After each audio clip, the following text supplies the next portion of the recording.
beautiful Sunday afternoon. Troy reminded me that the original car show Euro versus JDM is on tonight in Albany, so we are taking the Ferrari to go and check out some cars, hopefully catch up with some friends and see what type of whips are driving around there. Hopefully we get to see some clean cars, because the last meet me and my wife went to was a bit average. So we're looking for some nice clean cars for you to see today. So should be a good trip out. I've got a couple of little cameras set up. One so you can hear the awesome noise of the EO7A, all of the kilowatts, or not kilowatts. It does make a good noise though, so we're going to drive down there and have a look.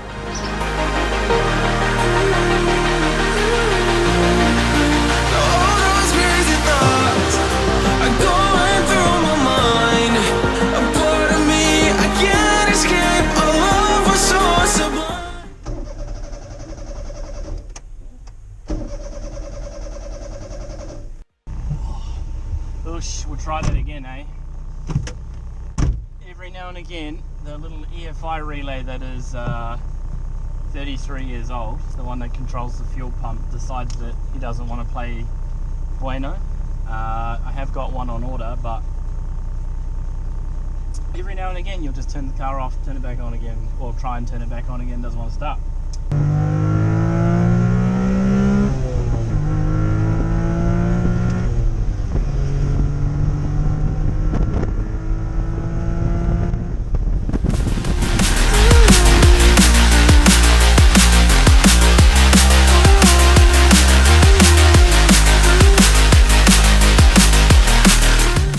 Windy and it's going to be really shit, but we're here.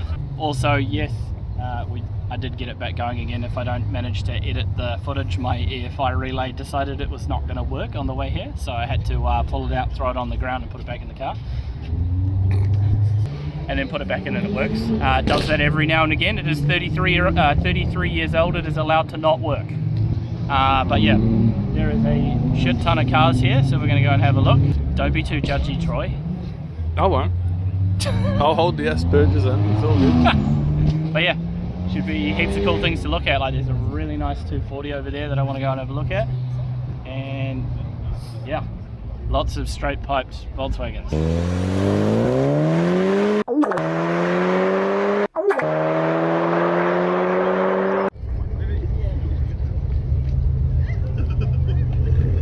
I never used to appreciate stuff like this when I was a kid, but now I'm almost 40, I do. Someone has spent a lot of time on this. It's beautiful. GT4 Celica. Rudolph.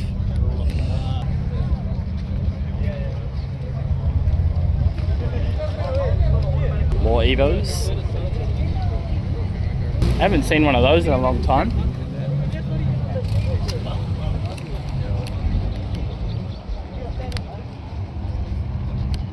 GTO. I didn't even know there were any of these left. What do they call them in America? A 3000 GT. Nice wee DC2, a pair of them. It's that K-Swap Prelude. It doesn't get up 49 at the moment, so it was getting up to like 60. Celsius. That's what the whole text is anyway. Cool on 10 or? Yeah, N10, right? Yeah, so it's like... Oh, look at this piece of shit. Nice. This got clears as well.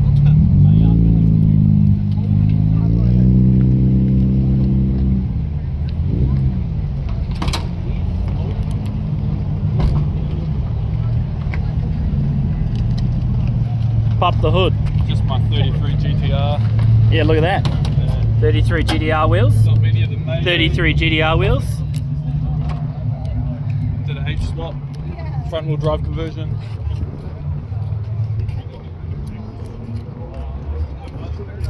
It is way harder to talk to myself holding this one because I don't have my normal stick and everything because I left it at work. We did do a little bit of a feature on Kelly's car at the workshop because he's in the middle of wiring it. I'm going to put Troy on camera so he can talk to you a little bit about his TPD technical replica. TPD technical replica, yeah, right. Fuck, I don't know where to start. It's a 2001 Honda Accord Euro R. It's got the stock H22A in it. Well, motor. The engine is not stock whatsoever. It's got some custom ground cams in it, a full BC Racing Brian Crowler valve train in it. It's got 12.5 to 1 compression, mild pistons, eagle rods. It's got some adjustable cam gears, all the typical things like that. Running a Series 2 AEM ECU. It's got a full 3-inch exhaust with Mugen headers, 70mm throttle body, cold air intake with ducting and whatnot. And it's making roughly sort of 180 kilowatt. It was 186 when we tuned it originally. So as I just put in the slow-mo or the pretty footage, R33 GTR wheels, Yeah. what suspension, what brakes?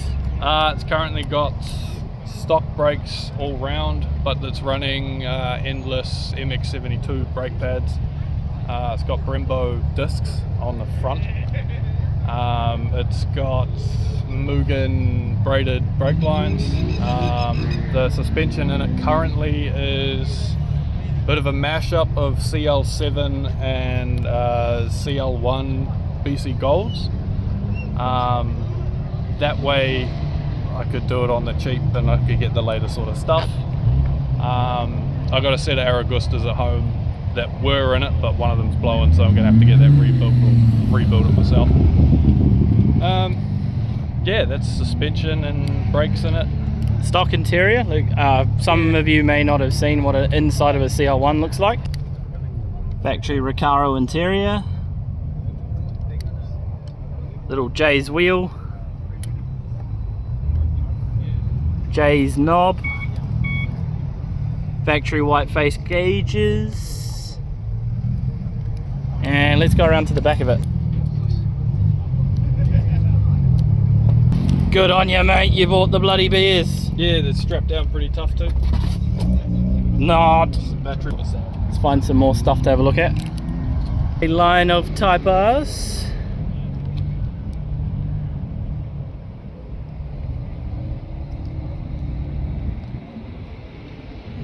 Almost all of these I recognize from work. My finger has touched them at some stage.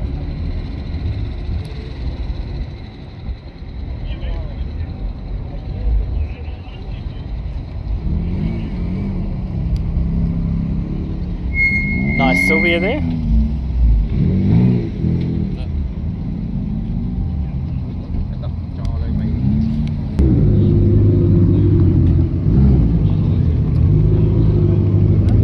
Here it is, the 135.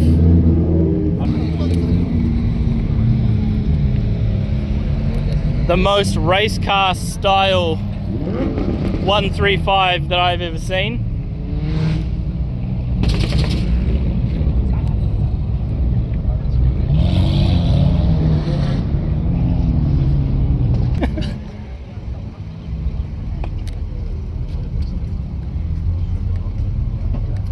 Elias actually started working with us quite a little while ago now, but he's built pretty much all of this himself.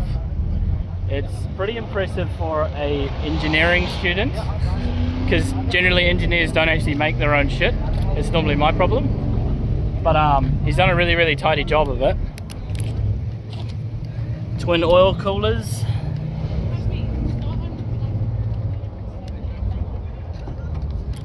Few off-the-shelf parts, but a heap of stuff's made. He made all his own cooling system. Nice wee turbo smart and a bit of aeroflow. Very nice, as we use at work. It has a Tony slash what's your brother's name again? Thomas and Elias exhaust, which doesn't actually sound like a blender. Not a triple S. It's actually not bad. Got Elias on camera. Why is that? So you're gonna have to shout because I didn't bring a microphone because I'm a dumb shit. Yeah. Tell us about your car. Well, it started out as a stock 135, and then I got bullied about it being automatic, so I manual swapped it. Who bullied you? We never... I don't know who you're talking about. And it's a bit of a Frankenstein. It's got brakes off of an M4, a half cage, some Sparko seats, all sorts of different stuff. Engine internals? All stock. Turbos? Some hybrid turbos. Has it got an email tune? No, not anymore. It's custom tuned, which is good.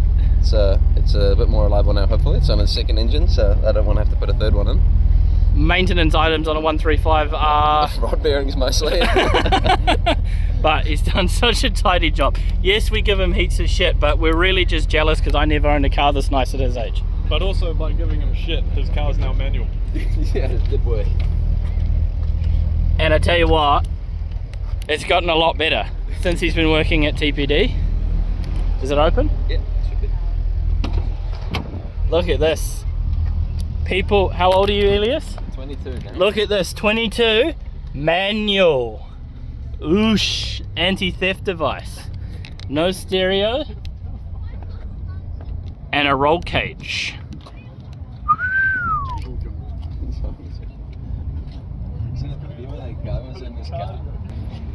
Does the number 82 have any significance? Well, it's the chassis code of the car. It's called an E82, so it was the obvious choice. Well, it's not your birth year, is it? Well, it was also August 2002 is my birth year, so... Not the age range of the woman you're looking for? Not usually. Okay. But yeah, very, very cool car. Elias has done a really, really nice job with this one. Too many people standing around this car, but no, that's all right. I just thought I'd just get a quick shot of this because it is beautiful.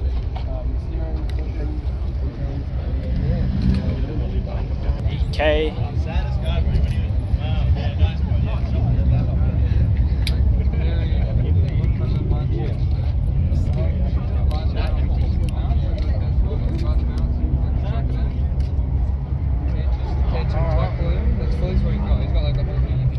This car actually belongs to a friend of Matt's. Oh, really? Yeah, he came in the other day to work. It's pretty cool. Now,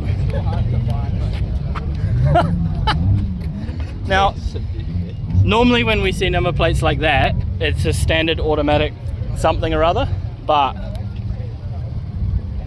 that's a serious EJ.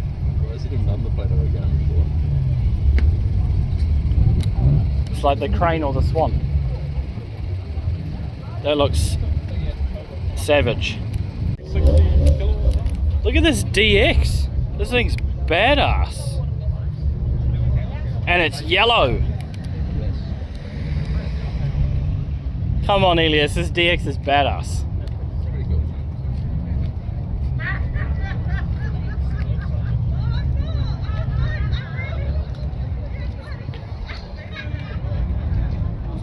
Wee little 4H turbo DX.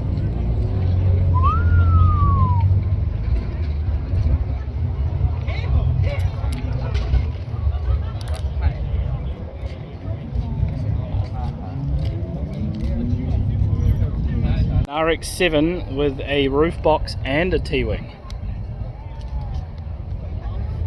Look at the work. It's awesome. Very, very cool.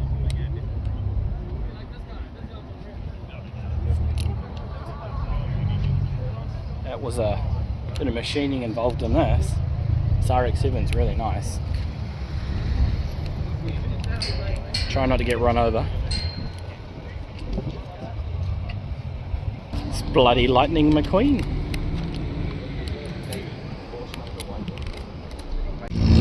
Apparently I had to get a video of this Porsche because it's giving Elias a small little chubby. Basically the same as my car's got a half cam. I just need a wing and obviously.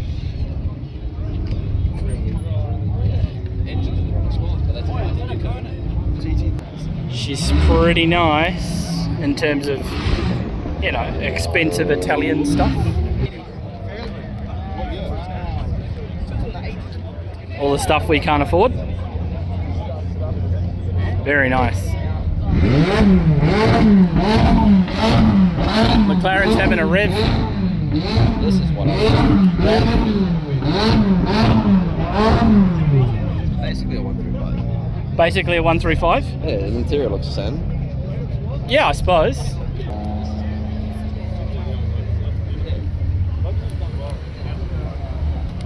a bit the shape of like as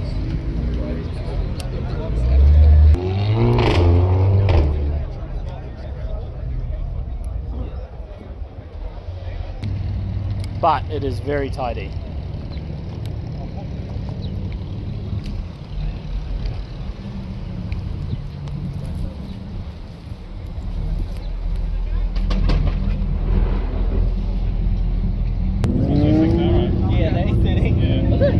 It's one of our customers' GDRs. We didn't have anything to do with this one, but beautiful 32.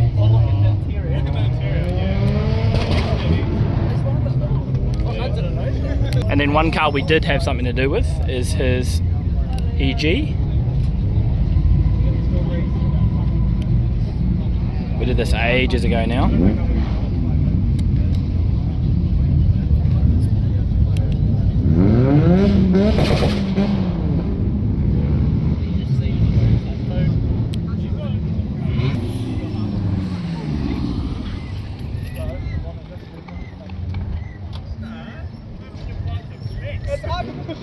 I don't remember these coming out with a VE factory head.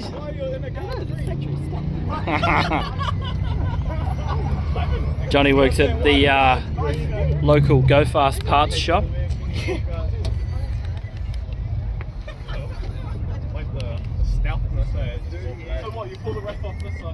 So when are we K-swapping it?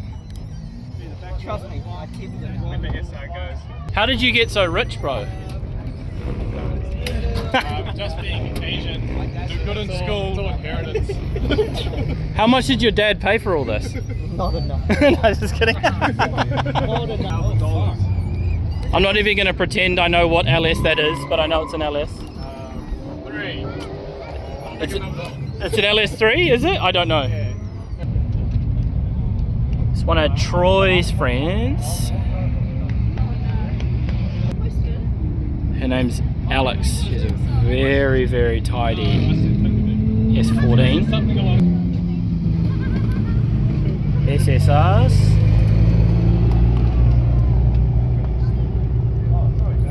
Super clean and tidy inside. All factory. Oh look, there's an Instagram, you can go follow it.